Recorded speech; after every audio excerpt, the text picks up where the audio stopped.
Disk bulge, sciatica மற்றும் உடல் வலியினால மாசக்கணக்கில் அவதிப்படுறீங்களா? கவலையே வேண்டாம். இந்தியாவின் அதிநவீன சிகிச்சை மையத்துல D9 தெரப்பி மற்றும் நேச்சுரோபதி மூலியமா பயன்பெற திரையில் உள்ள எண்ணை தொடர்பு கொள்ளுங்க. பேடிஎம் வழங்கும் இண்டாய் சென்னை லிட் ஃபெஸ்ட் வரும் ஏப்ரல் 5 மற்றும் 6 தேதிகளில் சென்னை மீனம்பாக்கம் AMJN கல்லூரியில் நடைபெற உள்ளது. அனைவரும் வருக, அனுமதி இலவசம். இண்டாய் சென்னை லிட் ஃபெஸ்ட் 2025. வணக்கண்ணே. தம்பி வணக்கம். பாத்து ரொம்ப நாள் ஆச்சு.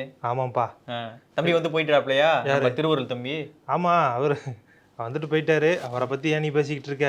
உனக்கு ஒரு முக்கியமான விஷயம் நான் சொல்ல போறேன். என்னாச்சு? இந்த பாஜக சார்பில் அவங்களோட ட்விட்டர் பக்கத்துல ஏதோ வீடியோ போட்டிருக்காங்களாமே, அது என்ன விவகாரம்? அது எல்லாரும் சொல்லிக்கிட்டே இருக்காங்க.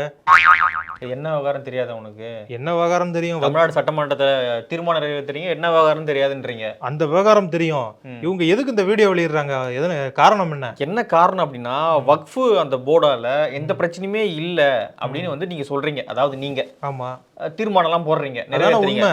ஆனா உண்மையால தமிழ்நாட்டுல பல்வேறு பிரச்சனைகள் கொடுத்துக்கிட்டு இருக்காங்க வக்ஃபு வாரியம் அப்படின்னு சொல்லிட்டு ஒரு வீடியோ, ஒரு டாக்குமெண்ட்ரி மாதிரி ஒரு வீடியோவை ரிலீஸ் பண்ணியிருக்காங்க. நெல்லையில வந்து 150 குடும்பம் ஒரு கிராமத்துல வந்து வசிக்கிறாங்க. அந்த கிராமமே இப்பொழுது வந்து வெளியேற்றக்கூடிய வேலைகள்ல இந்த வக்ஃபு வாரியம் இறங்கி இருக்காங்க அப்படின்னு வந்து சொல்லப்படுது. இந்த நிலம் ஃபுல்லா, இந்த ஊர் ஃபுல்லாவே எங்களுது. இந்த கோயில், குளம், வீடு நீங்க 8-9 தலைமுறையா வாழற இந்த இடம் எல்லாமே எங்களுது தான் அப்படின்னு அந்த வக்ஃபு போர்டு சொல்றதாக அந்த வீடியோவில் அவங்க வந்து சொல்றாங்க. ஸோ இவ்வளோ குடைச்சல் கொடுத்துக்கிட்டு இருக்க வக்ஃபு வாரியத்தை ஒழுங்குபடுத்தணுமா இல்லையா? ஆமா, அதற்காகத்தானே வந்து மத்திய அரசு அந்த தீர்மானம், அந்த பில்லை வந்து பாஸ் பண்ணியிருக்காங்க. ஆமா, கொண்டு வந்து. நீங்க ஏன் அதற்கு எதிர்த்து இப்போ தீர்மானம் போடுறீங்க? இது வந்து இஸ்லாமிய வாக்குகளை கவர்வதை தாண்டி வேற என்ன நோக்கம் இருக்கு இல்ல அப்படின்ற. வாக்கு அப்படிங்கிறது 2ஆம் பட்சம் தான். எங்களுக்கு எப்பவுமே சொல்றோம், வாக்கு அப்படிங்கிறது 2ஆவது தான். வாக்கு அரசியல வந்து நாங்க வந்து முதன்மையாவே பண்ண மாட்டீங்க. அந்த மக்களுக்கு இந்த வக்ஃபு வாரியம் சொல்றாங்கல்ல, அவங்களுடைய அதிகாரங்கள் இருக்குல்ல, அதுக்கு எதுவும் பாதிப்பு வந்துடக்கூடாது, அவங்களுடைய உரிமைகள் பறிக்க கூடாது அப்படிங்கிறத எங்களுடைய நோக்கமா இருக்கு. இப்ப நீங்க சொல்றீங்க மக்களுமே இதனால பாதிக்கப்படுறாங்க, மக்களுடைய இடத்த வக்ஃபு வாரியம் வந்து ஆக்கிரமிக்குது அப்படிங்கிறத அந்த வீடியோட நோக்கமா நான் பாக்குறேன். ஸோ அதனால இதுக்கு வந்து தமிழக அரசு எதுவும் 2வது திட்டம் இல்லாம இருப்பாங்களா? எல்லாரையும் அரவணைச்சு போறதான் எங்க அரசு. நீ வந்து இந்த மாதிரி தேவையில்லாத பிரச்சனையை கிளப்பி விடாதீங்க. அந்த வீடியோவில் நானுமே பார்த்தேன், நிறைய பேர் ஒரு கிராமத்தில் இருக்கக்கூடிய மக்களை ஒன்றா நிற்க வச்சு அவங்கள பேச சொல்லி ஒரு ஆவணப்படமாக வெளியிட்டிருக்காங்க. ஸோ இந்த மாதிரி ஆவணப்படங்கள் நிறைய வந்தாலுமே தமிழ்நாடு அரசு ஒரு முடிவு எடுத்துட்டாங்கன்னு வச்சுக்கோங்க, அது எல்லாருக்கும் பொதுவானதாக தான் இருக்கும். பாரபட்சம் பார்க்க மாட்டோம். நேற்று வந்து 2 நாளைக்கு முன்னாடி வந்து நம்ம ஒரு நியூஸ் கேள்விப்பட்டிருப்போம். என்ன நியூஸ்? அமித்ஷா அவர்களை எடப்பாடி அவர்கள் சந்திச்சாரு. ரொம்ப சந்தோஷமா இருக்கேன் அந்த நியூஸ் சொன்னா மட்டும். ஏன்னா அவங்க சேர்ந்துட்டா நாங்க வந்து வெற்றி பெறதுக்கான வாய்ப்பு அதிகமா இருக்குல்ல. அல்வா மாதிரி இருக்குது உங்களுக்கு நியூஸ். அந்த விஷயம் வந்த பிறகு திடீர்னு பார்த்தீங்கன்னா இந்த மாதிரி அந்த வக்ஃபு போர்டு பில்லுக்கு எதிராக நாங்கள் வந்து தீர்மானம் நிறைவேற்றுறோன்னு ஒரு பில்லை போடுறீங்க. ஆமா, அப்பதானே அந்த காம்பினேஷன்லாம் கரெக்டா இருக்கும். எல்லாம் சிந்தாம அடிச்சா அங்க அடிக்கணும். அதனாலதான் நமக்கு பண்ணிருக்கோம். சிந்தாம சத்தராம இஸ்லாமிய வாக்குகள் அப்படியே இங்க போட்டுருங்க அப்படின்றீங்க. நீ வந்து இதை பத்தி பேசுறியா? அங்க போய் டெல்லியில போய் சந்திச்சதை பத்தி அண்ணாமலை அவர்கள் எடுத்து போயிருக்காரு. ஆமா ஆமா, நீங்க கூட இன்னைக்குதான் போனார் அண்ணாமலை அவர்கள் காலையில. ஆமா, அது குறித்து வந்து டெல்லி ராஜகோபால் அவர்கள் இருக்கார் இல்லையா, மூத்த பத்திரிகையாளர், அவர் என்ன சொல்றாரு அப்படின்னு பாத்தீங்கன்னா, அமித்ஷா அவர்கள் தான் கூட்டாரு, சில விஷயங்கள்லாம் பேசியிருக்காரு அப்படின்னு வந்து சொல்லியிருக்காரு. அவர் என்னென்ன பேசியிருக்காரு அப்படின்றத வந்து அவரே வந்து நமக்கு நேர்காணலாக கொடுத்துருக்காரு. அது நம்மளுடைய சேனல்ல ரிலீஸ் ஆயிருக்கு. நீங்க அந்த வீடியோவை பாருங்க. நிறைய விஷயங்கள் வந்து பகிர்ந்திருக்காங்க திரு டெல்லி ராஜகோபால் அவர்கள். என்ன பேசியிருப்பாங்க? எதுக்கு இப்ப டெல்லி ராஜகோபால் இன்டர்வியூலாம் பார்க்கணும்? என்ன எதை பாருங்க. அப்படியா? ஆமா, அண்ணாமலை அவர்கள் வந்து மாநில தலைவர் பதவியில இருந்து விலக சொல்ல போறாங்க. யாரு? அமித்ஷா அவர்கள். இதுதான் இதுல மூலமா தெரிய வருது. அப்படி இல்லைன்னா அண்ணாமலையோட அதிகாரங்களை குறைப்பாங்க. என்ன அதிகாரம்? என்ன சென்ட்ரல் மினிஸ்டர் அவர் அதிகாரத்தை குறைக்கிறது? என்னங்க சொல்றீங்க? தமிழக பாஜக தலைவரா இருக்காருல்லப்பா. சரி, அதுல என்ன அதிகாரத்தை என்ன குறைக்கிறது? அது கட்சி பதவி. ஆமா, அது நம்ம இதுவா? அது இப்படி அதிகாரத்தை குறைக்கிறது என்னன்னு கேட்டா நான் என்ன சொல்லுவேன்? எங்களை சொல்ல தலைவரா போட போறாங்களா? அப்படி எல்லாம் கிடையாது. அந்த மாதிரி என்ன சொல்ல தலைவரா இருப்பாரு, ஆனாலுமே அவருடைய அதிகாரத்தை எல்லாம் குறைச்சிருவாங்க. என்னங்க அதிகாரம்? என்னங்க குறைக்கிறது? நம்பிதான்ப்பா ஆகணும் நாங்க சொல்றத. அப்படி இல்லைன்னா பேசாத, என்கிட்ட பேசாத போ. சரி, சட்டமன்றத்துக்குள்ள இன்னைக்கு தீர்மானம் கொண்டு வந்தாங்க இல்லையா? தீர்மானத்துல வந்து என்னென்ன சொல்லியிருக்காங்க அப்படின்னு பாத்தீங்கன்னா, சிறுபான்மையின மக்களுக்கு எதிரான மத சுதந்திரத்தை நிராகரிக்கும் அரசியலமைப்பு சட்டத்திற்கு விரோதமான வக்ஃபு நோக்கத்துக்கு எதிரான நீதிமன்ற தீர்ப்புகளுக்கு முரணான குழப்பமான தேவையற்ற பல்வேறு பிரிவுகள் வக்ஃபு திருத்த சட்டத்தில் இருக்கின்றன. அதனால இந்த சட்டத்தை நம்ம எதிர்க்கணும். இந்தியான்றது, இந்த திருநாடு அப்படின்றது மத சார்பற்ற நாடு. எல்லாருக்கும் எல்லா மதங்களையும் பின்பற்றி கொள்ளக்கூடிய உரிமையை அரசியல் சாசனம் கொடுத்துருக்கு. அதனால ஒரு மதத்தை டார்கெட் பண்ணக்கூடிய இந்த வேலைகளை வந்து பாஜக நிறுத்தணும். அதனால நாங்கள் இந்த வக்ஃபு பில்லை வந்து எதிர்க்கிறோம் அப்படின்னு சொல்லிட்டு ஒருமனதாக எதிர்க்க போகிறோம் அப்படின்ட்டு தீர்மானத்தை முன்மொழிஞ்சாரு திரு ஸ்டாலின் அவர்கள். தீர்மானம் வந்து முன்மொழிஞ்சிருக்காரு. ஆனா இந்த தீர்மானம் வந்து நிறைவேறுமா, மத்த கட்சிகள் வந்து ஆதரவு கொடுப்பாங்களா அப்படிங்கிறது இன்னொரு பக்கம் இருக்கு. இல்ல வானதி சீனிவாசன் அவர்கள் பாஜக இன்னைக்கு வெளியேறிட்டாங்க. இல்ல ரொம்ப தவறு அப்படின்னு சொல்லிட்டு அவங்க வந்து வெளியேறிட்டாங்க. இது என்னன்னே தெரியாம, அடிப்படை தெரியாம ஓட்டுக்காக நீங்க தீர்மானம் கொண்டு வந்தீங்கன்னா அதை நாங்க ஆதரிக்கணுமா அப்படின்னு அவங்க கேக்குறாங்க. அதிமுக என்ன சொல்லியிருக்காங்க? அதிமுக ஆதரிச்சிட்டாங்களா? ஏன்னா அவங்களுக்கு இந்த பக்கம் போக முடியாம அந்த பக்கம் போக முடியாம மாட்டிக்கிட்டு கிடக்காங்க. சீமான் சொல்லுவார்ல, ஆமா தெரியுமா அந்த அந்த டைலாக்? இது கருவாட்டு சாம்பாரா? அது இல்லைங்க, அந்த டைலாக் இல்லைங்க. விஜய் வந்தப்போ ஒரு டைலாக் சொன்னார் அவர். அது எனக்கு தெரியலப்பா. சரி சரி, நீங்க அதிமுக பத்தி பேசுறதுனால நான் இன்னொரு செய்தியும் சொல்றேன். என்ன செய்தி? அதாவது இன்னைக்கு ஆர்பி உதயகுமார் அவர்கள் சொல்லியிருக்காங்க பாத்தீங்கன்னா, வீடியோ பாத்தீங்களா? ஆமா, இந்தியாவின் இரும்பு மனிதர் வல்லபாய் பட்டேல் போல அடுத்த இரும்பு மனிதராக அமித்ஷா அவர்கள் இருக்கிறார். இதெல்லாம் உங்களுக்கு அல்வா சாப்பிட்ற மாதிரி வீடியோ வச்சு இதை வச்சுதான் அடுத்த தேர்தல் அறிக்கை பிரச்சாரம் போல இதுல இருந்து ஸ்டார்ட் ஆகுது பிரச்சாரமே. ஆமா, பாருங்க, கள்ள கூட்டணின்னு சொன்னோம், இப்ப உண்மையிலேயே அவங்க என்ன கூட்டணின்னு நிரூபிச்சிட்டாங்க அப்படிங்கறத அடுத்த பிரபகண்டாவை நாங்க எடுத்துட்டு போனோம். அது மட்டும் இல்லாம ஐயா திண்டுக்கல் சீனிவாசன் அவர்கள் வேற சொல்லியிருக்காரு.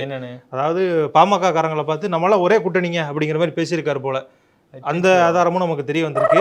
இப்போ ஓபிஎஸும் எப்போ போறாரு டெல்லிக்கு அப்படின்னு இருக்கு. என்ன எங்களை கை விட்டுறாதீங்க. இன்னைக்கு காலைல பெரிய பிரஸ் மீட் கொடுத்து பிரச்சனை பண்ணிட்டாரு. என்ன பண்ணாரு அப்படின்னா, திருந்தணும், எடப்பாடி பழனிசாமி அவர்கள் திருந்தி வருந்தி கட்சி பதவி விட்டு விலகணும், இல்லைன்னா விலக்கப்படுவார். இவங்க கூட்டணிக்குள்ள ஓபிஎஸ் இருக்காரான்னு முத பாப்போம். அவரை விலக்கி விட்டாலும் விலக்கி விட்டுருவாங்க. அதான் எடப்பாடி பழனிசாமி அவர்கள் என்ன சொல்றாரு, ஓபிஎஸ் நாங்க கூட்டுக்க மாட்டோம், அவர் பிரிஞ்சது தான், நாங்க தூக்கி போட்டது தான், அதெல்லாம் ஒன்றும் சேர்த்துக்க முடியாது அப்படின்றாரு அவரு. ஓபிஎஸ் என்ன சொல்றாரு, தொடர் தோல்வி சந்திச்சு எடப்பாடி பழனிசாமி அவர்கள் அந்த பதவியில் நீடிக்கிறது சரியான ஒரு போக்கு இல்ல, அவரே வந்து விலகிடணும் பதவி விட்டு அப்படின்றாரு அவரு. ஓபிஎஸ் தொடர்ந்து வெற்றியை பெற்றுக்கிட்டு இருக்காரோ? அதெல்லாம் பேசாதீங்க. அவங்களுக்குள்ள சண்டை எழுத்த விட்டாதானப்ப நம்ம ஜாலியா இருக்கும். அதனால அவர்கிட்ட நான் ஒரு கேள்வி கேட்கறேன். சரி, அது ஒரு பக்கம் இருக்கட்டும். இப்போ இவங்க எல்லாரையும் அகாமடேட் பண்ணி தானே எலெக்ஷனை சந்திக்கும் என்டிஏ. ஆமா, எப்படி சாத்தியம்? அதான் சொல்றேன், அவங்களுக்குள்ளேயே பிரச்சனை இருக்கு. இப்போ நான் ஒரு எக்ஸாம்பிள் கேட்கறேன். சேலத்துல போய் ஓபிஎஸ் வந்து எடப்பாடி பழனிசாமிக்காக பிரச்சாரம் பண்ண முடியுமா? பண்ண முடியாது. அதே மாதிரி தேனியில போடிநாயக்கன் ஒரு தொகுதியில இவர் நிப்பாரு, யாரு? ஓபிஎஸ். அவருக்கு போய் இவர் வந்து இபிஎஸ் பிரச்சாரம் பண்ணுவாரா? ஸோ அது வந்து ஒரு மிகப்பெரிய பிரச்சனையா இருக்கு. ஸோ இவங்க கூட்டணி சேர்ந்தாலுமே பிரச்சாரங்கள் ஒழுங்கா நடக்குமா? ரேப்போ ஒத்து வருமா? ஆமா, அவங்கவுங்க ஜெயிக்கணும்னு பிளான் பண்ணுவாங்க. ஆனா மற்ற கட்சிகளுக்கு இந்த ஓட்டு டிரான்ஸ்பர் இருக்குமா இப்படிங்கிறதுலாம் மிகப்பெரிய கேள்விக்குறியா இருக்கு. இதுல உங்களுக்கு ஜாலியா இருக்கு. ஏன்னா நாங்க வந்து ஒரு கொள்கை கூட்டணிப்பா, எப்பவுமே எங்க கூட்டணிக்குள்ள எந்த விரிசலும் இருக்காது. நாங்க வந்து ஒரு திட்டமிட்டு செயல்பட்டு கூட்டணி, கோடி கூட்டணிலாம் கிடையாது. அதெல்லாம் சொல்லாத, மக்கள் நம்பிட போறாங்க. எங்களுடைய கொள்கை வேற, அவங்களுடைய கொள்கை வேற. அது வந்து ரெயின்போ அலையன்ஸ்னு சொல்லுவாங்கல்ல, தேர்தல் நேரத்துக்கு மட்டும் சும்மா சேர்ந்துக்கிடுவாங்க. அதை இன்னொன்னு சொல்லணும்னா கதம்ப கூட்டணிம்பாங்க. இந்த பூக்கள்ல கதம்ப மலர் தொடுப்பாங்கல்ல, எல்லா பூவையும் தூக்கி ஒண்ணு வச்சு சாமிக்கு மாலையா போடுவாங்க. அந்த மாதிரி அது வந்து கதம்ப கூட்டணி மாதிரி தான். நாங்க தான் எப்பவுமே நிரந்தரமான கூட்டணி, மக்களுக்காக நல்லது செய்ய போற வெற்றி கூட்டணி. ஜெயிச்சிருவீங்க அப்போ? கண்டிப்பா ஜெயிப்போம். அப்பயாச்சும் இந்த டீ தூள்லாம் மாத்துவியா, இந்த கடையை மாத்துவியா, கொஞ்சம் ஆல்டர் பண்ணுவீங்க அந்த கடையை? கண்டிப்பா. நாங்க வந்து 2026 தேர்தலில் ஜெயிச்சிட்டோம்னா உனக்கு 10 நாளைக்கு இலவசமா டீ கொடுக்குறேன். இது என்னுடைய வாக்குறுதி. நீ கொடுப்ப, யாரு குடிக்கிறது? அதுதான். வானிலே தேனிலா ஆடுதே பாடுதே வானம் பாடி என்ன வானம் பாடி நிப்பாட்ட என்னாச்சு? பாட்டுலாம் பயங்கரமா இருக்கே. மனநிலை சரியில்லை. இவனை என்னங்க பண்றது? பீச்சில் செலவை. அதனாலதான் வானிலை அறிக்கை ஒண்ணு வந்திருக்கா, அதை பார்த்தோன்னே இந்த பாட்டு தானா வந்துருச்சு. வானிலை அறிக்கையா? வெயில போட்டு பொழந்துகிட்டு இருக்கு. வானிலை அறிக்கை எதுக்கு வானிலை அறிக்கைலாம் சொல்ல போறாங்க? வானிலை அடிக்கிறேன்னு சொல்லுவாங்களா? இல்ல, வானிலை அறிக்கை வந்தது பெரிய விஷயம் இல்ல, அது எப்படி வந்திருக்குன்னு கேளுங்க, அதுதான் பெரிய விஷயம். எப்படி வந்திருக்கு? இப்போ பொதுவா வானிலை அறிக்கை தமிழ்ல வரும், ஆமா, இங்கிலீஷ்ல வரும். தென்னிந்தியா முழுக்க அப்படிதானே வந்துட்டு இருக்கு. ஆமா. இப்போ நம்ம தமிழ்ல வானிலை அறிக்கை வர்றதோட சேர்த்து ஹிந்திலையும் வானிலை அறிக்கையை இப்ப சேர்த்திருக்காங்க. ஹிந்திலையும் வரப்போதும். என்னப்பா, தமிழ் ஆங்கிலம் இருந்துச்சு, இப்போ இனிமே ஹிந்தியில வரும்னு சொல்லியிருக்காங்களா? ஆமா, சொல்றேன். ஏற்கனவே இப்ப மும்மொழி கொள்கை ஒரு சர்ச்சையா போயிட்டு இருக்கு. இப்ப இதுல இதுவும் சேர்த்துட்டாங்கன்னா இப்ப இன்னும் இதுக்கப்புறம் என்ன ஆகும்? அது நமக்கு தெரியலப்பா. இதெல்லாம் ஆட்சியாளர்கள் பார்த்து முடிவு பண்ண வேண்டியது. நம்ம டீ கடையை போட்டோமா, டீயை போட்டோமா, இல்ல சம்பாதிச்சோமா, போனோமா. சாக்கில் நீங்க போடுறது டீன்னு சொல்லாதீங்க. அப்ப என்னன்னு சொல்லணும்? இது என்னன்னு சொல்றதுக்கு பேரே கிடையாது. இந்த குடும்பத்தை ஓட்ட இது போதும், நமக்கு எதுக்கு இந்தி இந்து தமிழ்னுக்கிட்டு. ஏற்கனவே இந்த தேசியம் மகாபிரபு இவங்க எல்லாம் சேர்ந்து எனக்கு தேவையில்லாம பேசி அதெல்லாம் பிரச்சனையாகி போயிரும்பா. உன்கிட்டயும் நான் வந்து நல்ல ரிலேஷன்ஷிப்பை மெயின்டைன் பண்ண விரும்புறேன், அதனால உன் கூட இந்தி சண்டை வேண்டாம். சரி, நீ அடுத்த செய்தி இந்த குடும்பத்தை ஓட்டது போதுன்ட்டீங்க. இப்ப எல்லாரும் குடும்பத்தை ஓட்டுறதுக்கு மாசம் ஆனா சம்பளம் வரணும்ல? ஆமா, சம்பளம் இல்லாம யாரும் என்ன பண்ண முடியும்? இல்லைன்னா தொழில் வச்சு என்ன மாதிரி லாபம் சம்பாதிக்கணும். லாபம் வருதா? லாபம் வருது ஓரளவுக்கு. உன்ன மாதிரி ஆட்கள் வராம இருந்தா கொஞ்சம் இன்னும் அதிகமா வரும். டீயை சாப்பிட்டவங்கள்ட்ட இருந்து சாபம் தான் வருதுன்னு கேள்விப்பட்டேன், லாபம் வருதுங்கிறீங்க.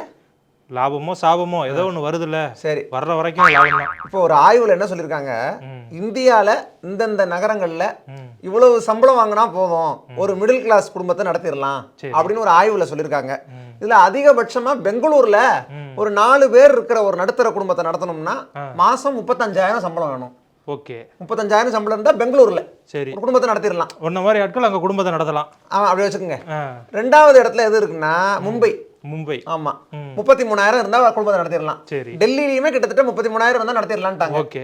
அதுக்கு அடுத்து ஹைதராபாத், அங்க 31,000 ரூபாய் சம்பளம் இருந்தா குடும்பத்தை நடத்திடலாம். சரி, அதுக்கு அடுத்து நம்ம சென்னையில மாசம் 29,000 சம்பாதிச்சா ஒரு மிடில் கிளாஸ் குடும்பத்தை எந்த பிரச்சனையும் இல்லாம நடத்திடலாம்னு இந்த ஆய்வுல சொல்லியிருக்காங்க. இந்திய அளவுல சொன்னா கூட நம்ம சென்னை வந்து கம்மியா தான் இருக்கு. அதே மாதிரி தென் தமிழ்நாட்டிலயும் நம்ம தான் கம்மியா இருக்கோம் போலயே. ஆமா ஆமா, பாத்தியா எந்த அளவுக்கு எங்க திராவிட மாடல் அரசு மக்களுக்கு வந்து ஈஸியான லைஃபை வாழ்றதுக்கு உதவி பண்ணியிருக்கு.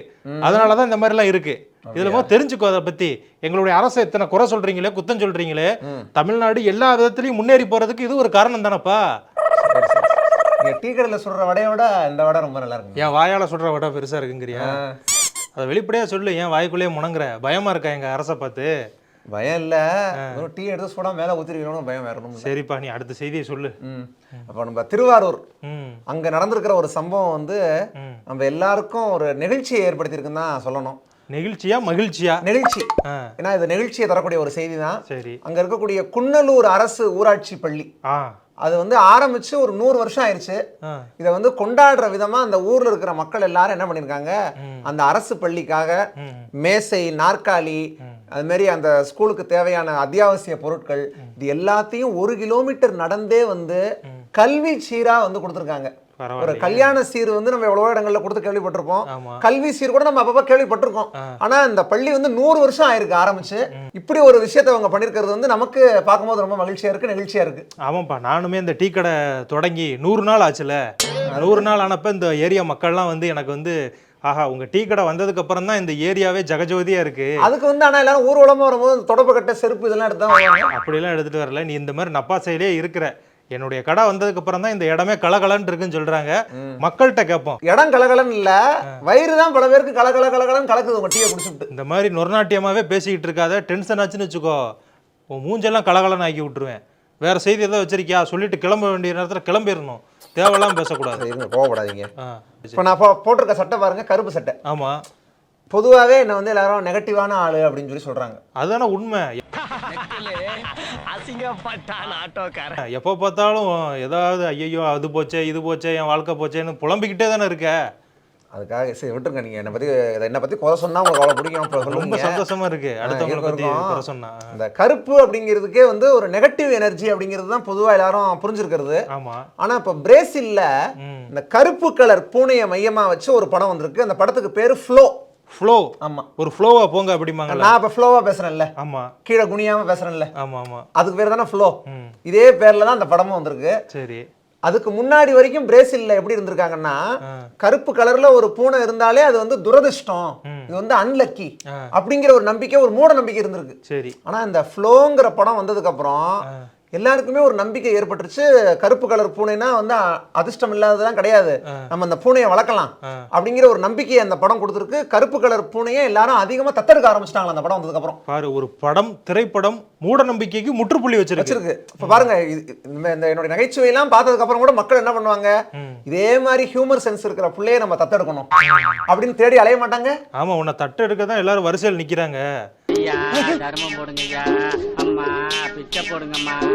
ஏன்பா தேவலாம் பேசிக்கிட்டு இருக்க? நீ கிரிக்கெட் நீ வந்து சினிமா செய்தி ஒன்று சொல்லிட்ட, நானுமே கிரிக்கெட் செய்தி ஒன்று சொல்லி முடிச்சிருவோம். சரி, இப்போ வந்து எல்எஸ்சிக்கும் ஹைதராபாத்துக்கும் மேட்ச் நடந்துகிட்டு இருக்கு.